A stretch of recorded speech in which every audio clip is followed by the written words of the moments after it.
Morning. നമുക്കിന്നൊരു snack ഉണ്ടാക്കിയാലോ? നമ്മൾ വല്ലപ്പോഴല്ലേ സ്നാക്സ് ഒക്കെ ഉണ്ടാക്കാറുള്ളൂ. കൂടുതലും നമ്മൾ കറി റെസിപ്പീസ് ആണ് ചെയ്യുക, അല്ലെങ്കിൽ ബ്രേക്ക്ഫാസ്റ്റ് റെസിപ്പീസ് ആണ് ചെയ്യുക.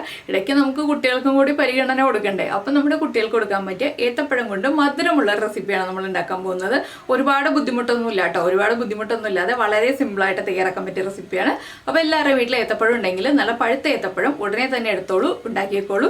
ഉണ്ടാക്കി കഴിഞ്ഞിട്ട് ഫീഡ്ബാക്ക് ഒക്കെ അറിയിക്കുക. നമ്മുടെ ഏത്തപ്പഴം സ്നാക്ക് നമുക്ക് എങ്ങനെയാണ് തയ്യാറാക്കുന്നതെന്ന് നോക്കാം. നമുക്ക് നമ്മുടെ ഇൻഗ്രീഡിയൻസ് നോക്കാം. ഞാനിപ്പോൾ 6 ഏത്തപ്പഴം കട്ട് ചെയ്തെടുത്തിട്ടുണ്ട്. 6 ഏത്തപ്പഴത്തിലേക്ക് ഞാനൊരു 600 ഗ്രാം ശർക്കര എടുത്തിട്ടുണ്ട്. 2 ഏത്തപ്പഴത്തിന് 200 ഗ്രാം ശർക്കര എന്നുള്ള കണക്കിലാണ് എടുത്തിട്ടുള്ളത്. അതുപോലെ തന്നെ 3 കപ്പ് അവൽ എടുത്തിട്ടുണ്ട്. 2 ഏത്തപ്പഴത്തിന് 1 കപ്പ് അവൽ. അതുപോലെ തന്നെ 3 കപ്പ് തേങ്ങ ചിരവിയതെടുത്തിട്ടുണ്ട്. 2 ഏത്തപ്പഴത്തിന് 1 കപ്പ്, 1 ഏത്തപ്പഴമാണെങ്കിൽ 1/2 കപ്പ് തേങ്ങ, ആ രീതിയിലാണ് എടുത്തിട്ടുള്ളത്. പിന്നെ നമുക്ക് ഇതിലേക്ക് വേണ്ടത് കുറച്ച് അരിപ്പൊടി, നെയ്യ്, അതുപോലെയുള്ള കാര്യങ്ങളൊക്കെയാണ്. പിന്നെ അതൊക്കെ നമ്മുടെ വീട്ടിലുള്ള ഇൻഗ്രീഡിയൻസ് ആണ്. പിന്നെ നമ്മൾ എടുക്കുന്നത് കുറച്ച് കാഷ്യൂനട്ടാണ്. അത് ഓപ്ഷണലാണ് കേട്ടോ. കാഷ്യൂനട്ട് ചേർക്കാം, ഇല്ലാന്നുണ്ടെങ്കിൽ റേസിൻസ് ചേർക്കാം, ആൽമണ്ട്സ് ചേർക്കാം. അതൊക്കെ നമ്മുടെ ചോയ്സ് അനുസരിച്ച് നമുക്ക് ചേർക്കാം. ആദ്യം നമുക്ക് ഈ ശർക്കര ഒന്ന് മെൽറ്റ് ചെയ്തെടുക്കാം. ശർക്കര അത്യാവശ്യം കൂടുതൽ വേണം കേട്ടോ, എന്നാലേ നല്ല മധുരം ഉണ്ടാവുള്ളൂ. നമ്മുടെ പഴത്തിൻ്റെ മധുരം അനുസരിച്ച് ശർക്കരയുടെ അളവ് നമ്മൾ തീരുമാനിക്കുക. അപ്പോൾ ഞാൻ ആദ്യം ശർക്കര ഒന്ന് മെൽറ്റ് ചെയ്തെടുക്കട്ടെ. ഈ 600 ഗ്രാം ശർക്കര ഞാൻ മെൽറ്റ് ചെയ്യുന്നത് 1/4 കപ്പ് വെള്ളത്തിലാണ്. ഒരുപാട് വെള്ളം നമുക്ക് വേണ്ട. ശർക്കര മെൽറ്റ് ചെയ്ത് മാറ്റി വെച്ചു. ഇനി ഒരു പാൻ വെച്ചിട്ടുണ്ട്. ഇതിലേക്ക് ഞാനിപ്പോൾ 1 ടീസ്പൂൺ നെയ്യ് ചേർക്കുകയാണ്. ഈ നെയ്യ് നമുക്ക് ആവശ്യമുള്ളതാണ് കേട്ടോ, അതുകൊണ്ട് കുറച്ച് കൂടുതൽ ചേർത്താലും കുഴപ്പമില്ല. നെയ്യ് ഒന്ന് ചൂടായി വരുമ്പോൾ നമ്മൾ എടുത്തു വെച്ചിരിക്കുന്ന കാഷ്യൂനട്ട് അല്ലെങ്കിൽ ആൽമണ്ട്സ്, റേസിൻസ് ഏതാണോ നമ്മൾ എടുത്തു വെച്ചിരിക്കുന്നത് അത് ചേർത്ത് കൊടുക്കുക. ഞാൻ കാഷ്യൂനട്ടാണ് എടുത്തു വെച്ചിരിക്കുന്നത്. കാഷ്യൂനട്ട് ഒന്ന് ചെറുതാക്കിയിട്ടുണ്ട്. ഇത് നമ്മൾ നെയ്യിലേക്ക് ആഡ് ചെയ്ത് കൊടുക്കുക. ഇനി കാഷ്യൂനട്ട് ഒന്ന് ലൈറ്റായിട്ട് കളർ മാറി വരുന്നത് വരെ നമ്മളൊന്ന് ഇളക്കി കൊടുക്കുക. ഒരുപാട് കളർ മാറി വരണ്ട, ചെറുതായിട്ടൊന്ന് ഇളക്കി കൊടുത്തിട്ട് ഇനി നിങ്ങൾ റേസിൻസ് ചേർക്കുന്നുണ്ടെങ്കിൽ ഈ നെയ്യിലേക്ക് തന്നെ നമുക്ക് റേസിൻസും കൂടി ചേർത്ത് കൊടുക്കാം. അപ്പോൾ കാഷ്യൂനട്ട് ആദ്യം ഫ്രൈ ചെയ്ത് മാറ്റിയിട്ടുണ്ടെങ്കിൽ നമുക്ക് ഈ ഒരു നെയ്യിൽ തന്നെ ബാക്കിയുള്ള എല്ലാ കാര്യങ്ങളും ചെയ്യാം കേട്ടോ. നെയ്യിൽ ചെയ്യണമെന്ന് നിർബന്ധമൊന്നുമില്ല, വെളിച്ചെണ്ണയിലും ചെയ്യാം. പക്ഷേ ടേസ്റ്റ് കൂടുതൽ നെയ്യിൽ ചെയ്യുമ്പോഴാണ്. അതുകൊണ്ടാണ് ഞാനിപ്പോൾ നെയ്യിൽ ചെയ്ത് കാണിക്കുന്നത്. പിന്നെ നമുക്ക് ഈ ഒരു റെസിപ്പിക്ക് ആവശ്യമുള്ള ഒരു ഇൻഗ്രീഡിയൻറ്റ് ഞാൻ പറയാൻ വിട്ടുപോയി. നമ്മുടെ ദോശമാവാണ്. ഉപ്പ് അധികം ചേർക്കാത്ത ദോശമാവ്, അല്ലെങ്കിൽ ഉപ്പ് ചേർത്തതാണെന്നുണ്ടെങ്കിൽ നിങ്ങൾ ഇനി ഉപ്പ് ചേർക്കാതെ ബാക്കിയുള്ള കാര്യങ്ങളൊക്കെ ചെയ്യാം കേട്ടോ. നമുക്ക് ദോശമാവിലും ഈ റെസിപ്പി ചെയ്യാം, മൈദപ്പൊടിയിലും ചെയ്യാം. പക്ഷേ ദോശമാവിൽ ചെയ്യുമ്പോഴാണ് കൂടുതൽ ക്രിസ്പി ആയിട്ട് കിട്ടുക. അതുകൊണ്ടാണ് നമ്മൾ ദോശമാവിൽ ചെയ്യുന്നത്. ഇപ്പോൾ നമ്മുടെ കാഷ്യൂനട്ടൊക്കെ ഒന്ന് കളർ മാറി വന്നിട്ടുണ്ട്. നമുക്കിത് നെയ്യിൽ നിന്ന് മാറ്റി വയ്ക്കാം. അപ്പോൾ നമ്മൾ കുറച്ചുകൂടി വലിയൊരു പാൻ വെച്ചിട്ടുണ്ട്. ഇതിലേക്ക് ഞാൻ കാഷ്യൂനട്ട് ഫ്രൈ ചെയ്ത നെയ്യ് ചേർത്തിട്ടുണ്ട്. ഇനി 1 ടീസ്പൂണും കൂടി നെയ്യ് ചേർക്കുന്നുണ്ട്. ഇത്രയും നെയ്യ് മതി കേട്ടോ, ഒരുപാട് നെയ്യൊന്നും വേണ്ട നമുക്ക്. ഇനി ഇതിലേക്ക് നമ്മൾ എടുത്തു വെച്ചിരിക്കുന്ന തേങ്ങ ചിരവിയതുണ്ടല്ലോ, ഇത് ചേർത്ത് കൊടുക്കുക. ലോ ഫ്ലെയിമിൽ വെച്ചിട്ട് ചേർക്കുക കേട്ടോ. ഇനി ഈ തേങ്ങ ചിരവിയത് ഒന്ന് ആ തേങ്ങയുടെ പച്ചപ്പ് മാറുന്നത് വരെ ഇളക്കി കൊടുക്കുക. ഒരുപാട് സമയമൊന്നും വേണ്ട, ഒരു 1/2 മിനിറ്റ് ഒന്ന് ഇളക്കി കൊടുത്തിട്ടുണ്ടെങ്കിൽ തേങ്ങയുടെ പച്ചപ്പൊക്കെ മാറി വരും. തേങ്ങയുടെ കളർ മാറിപ്പോവണ്ട, തേങ്ങയുടെ പച്ചപ്പ് ഒന്ന് മാറി ആ നനവൊന്ന് മാറി വന്നാൽ മതി. അതുവരെ ഒന്ന് ഇളക്കി കൊടുക്കുക. കുറച്ച് വലിയ പാൻ ഞാൻ വെച്ചിരിക്കുന്നത് എന്താണെന്ന് വെച്ചാൽ കുറച്ചധികം ക്വാണ്ടിറ്റി ചെയ്യുന്നത് കൊണ്ടാണ്. പിന്നെ നമുക്ക് അവലെടുക്കുമ്പോൾ വൈറ്റ് അവലെടുക്കാം, മട്ട അവൽ തന്നെ, കട്ടിയുള്ള അവലും കട്ടി കുറഞ്ഞ അവലും എടുക്കുക. ഞാനിപ്പോൾ കുറച്ച് കട്ടിയുള്ള അവലാണ് എടുത്തിരിക്കുന്നത്. നിങ്ങൾക്ക് ഏത് അവൽ വേണമെങ്കിലും യൂസ് ചെയ്യാം കേട്ടോ. അപ്പോൾ ഇതൊന്ന് ഒരു 1/2 മിനിറ്റ് ഒന്ന് ഇളക്കി കൊടുക്കട്ടെ. അപ്പോൾ നമ്മുടെ തേങ്ങ ചേർത്ത് കഴിഞ്ഞിട്ട് ഒരു 1/2 മിനിറ്റ് ആയി. ഇനി നമുക്കിതിലേക്ക് നമ്മൾ എടുത്തു വെച്ചിരിക്കുന്ന അവൽ ചേർത്ത് കൊടുക്കാം.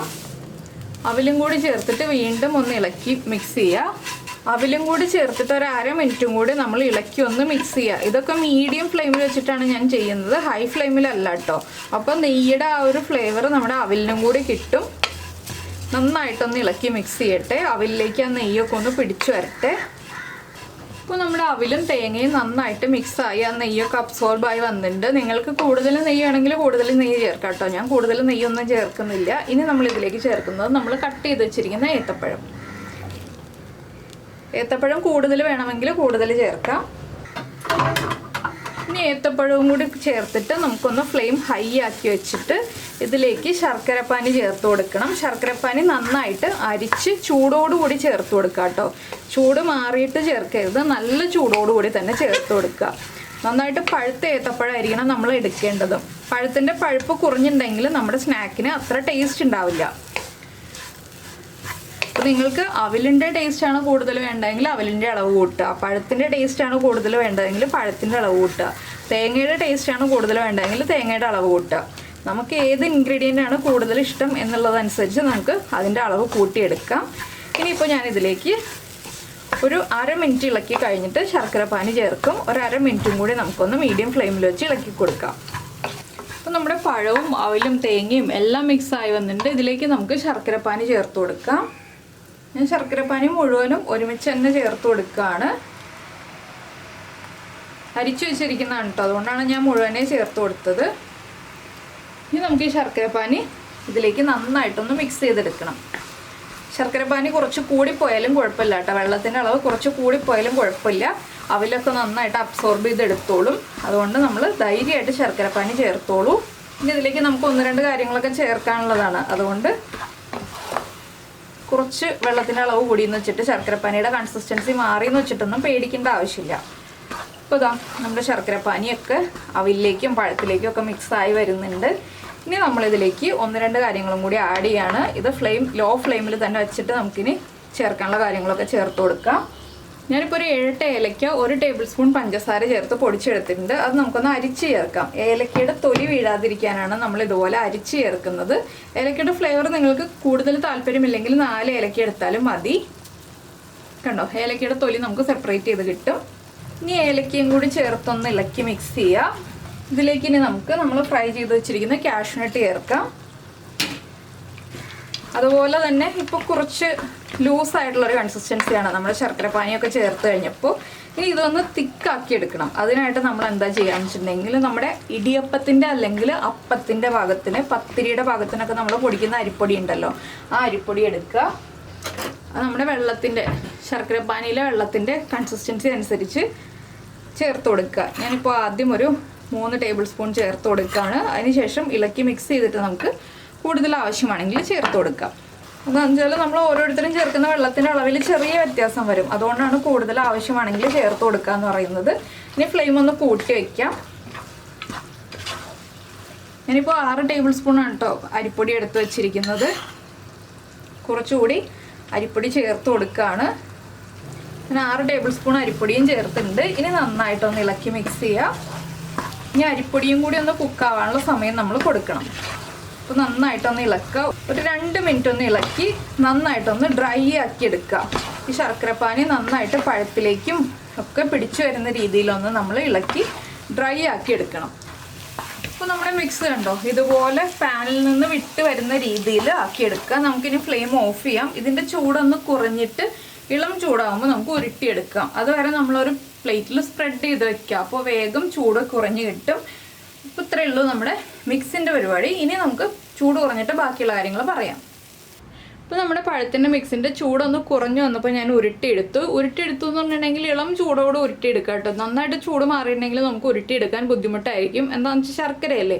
അപ്പോൾ കയ്യിൽ ഒട്ടുന്നു എന്ന് തോന്നുമ്പോൾ കൈ ഒന്ന് നനച്ച് കഴുകിയതിന് ശേഷം വീണ്ടും ഒന്ന് തുടച്ചിട്ട് ഒന്നുകൂടി ഉരുട്ടുക. അങ്ങനെ കയ്യിൽ ഒട്ടുന്നു എന്ന് തോന്നുമ്പോൾ നമ്മളൊന്ന് കൈ കഴുകിയിട്ട് തുടച്ചിട്ട് ഉരുട്ടുക കേട്ടോ.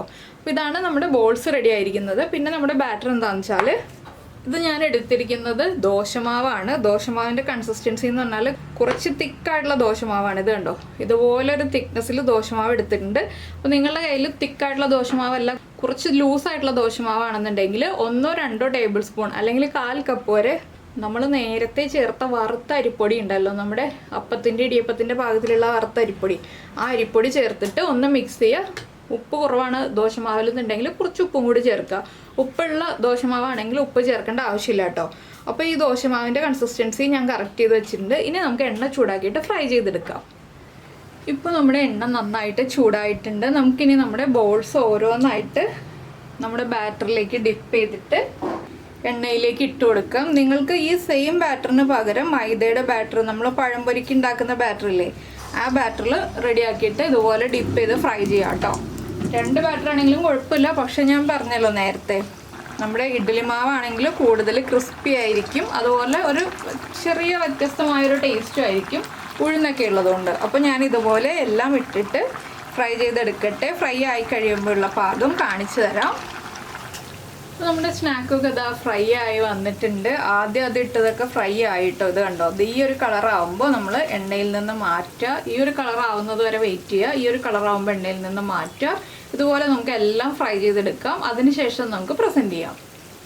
അപ്പോൾ നമ്മുടെ സ്നാക്കെല്ലാം ഇതാ റെഡി ആയിട്ടുണ്ട്. അപ്പോൾ എല്ലാവരും ഉണ്ടാക്കി നോക്കുക. പുറം നല്ല ക്രിസ്പി ആയിരിക്കും, അകത്ത് സോഫ്റ്റ് ആയിരിക്കും. ആ അവലിൻ്റെയും പഴത്തിൻ്റെയും ഒക്കെ ആ ഒരു ടേസ്റ്റും നെയ്യുടെ ടേസ്റ്റും എല്ലാം ചേർന്ന് നല്ലൊരു ടേസ്റ്റ് ആയിരിക്കും. അപ്പോൾ നിങ്ങൾക്ക് ഈ ഒരു റെസിപ്പി ഇഷ്ടമായിട്ടുണ്ടെങ്കിൽ നമ്മുടെ ചാനലൊന്ന് സബ്സ്ക്രൈബ് ചെയ്ത് സപ്പോർട്ട് ചെയ്യണേ. സബ്സ്ക്രൈബ് ചെയ്യുന്നതിന് ഈ വീഡിയോയുടെ താഴെയുള്ള റെഡ് സബ്സ്ക്രൈബ് ബട്ടൺ ഒന്ന് ക്ലിക്ക് ചെയ്യുക. അതിൻ്റെ റൈറ്റ് സൈഡിലുള്ള ബെല്ലൈക്കനും ക്ലിക്ക് ചെയ്യുക. അപ്പോൾ ഓൾ എന്ന് പറഞ്ഞിട്ടൊരു ഓപ്ഷൻ കാണാം. ആ ഓളും കൂടി പ്രസ് ചെയ്തിട്ടുണ്ടെങ്കിൽ ഞാൻ എപ്പോഴും വീഡിയോ അപ്ലോഡ് ചെയ്യുമ്പോൾ നിങ്ങൾക്ക് നോട്ടിഫിക്കേഷൻ വരും. അപ്പോൾ ഉണ്ടാക്കി കഴിച്ചിട്ട് ഇഷ്ടമായി കഴിഞ്ഞിട്ടുണ്ടെങ്കിൽ ഒന്ന് കമൻറ്റ് ചെയ്യാനും ലൈക്ക് ചെയ്യാനും കൂടി മറന്നു പോരുത് കേട്ടോ. നമുക്ക് നമ്മുടെ അടുത്ത റെസിപ്പിയുമായിട്ട് അടുത്ത ദിവസം വീണ്ടും കാണാം.